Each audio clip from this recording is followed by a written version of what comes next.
In today's video, I'm going to teach you how to put sale on Shopify product.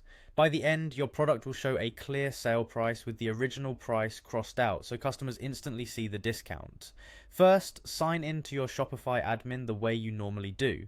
Make sure you're in the correct store and that you have permission to edit products. Once you're in the dashboard, look to the left-hand sidebar and open products.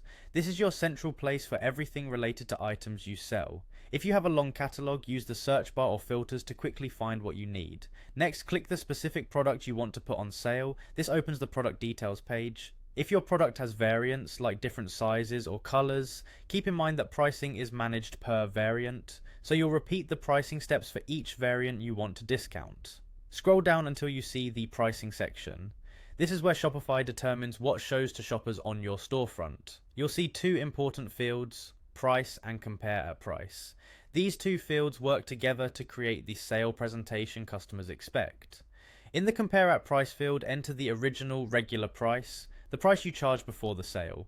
This needs to be higher than your sale price. If compare at price isn't higher, Shopify won't show the strike through or any sale badge on most themes. Use the exact original price you actually charge outside the sale to keep things accurate and consistent.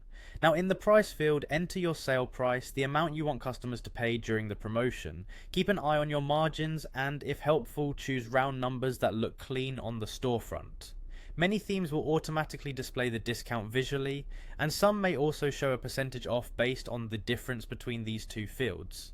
When you're happy with the numbers, click Save. Wait for the confirmation that changes are saved, then preview the product on your storefront. You should see the compare at price crossed out, your sale price highlighted, and possibly a sale or reduced badge depending on your theme.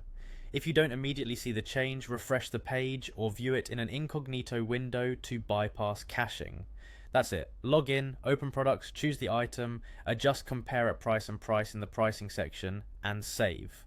With those simple edits, your product is now presented as on sale, clearly and professionally for your customers.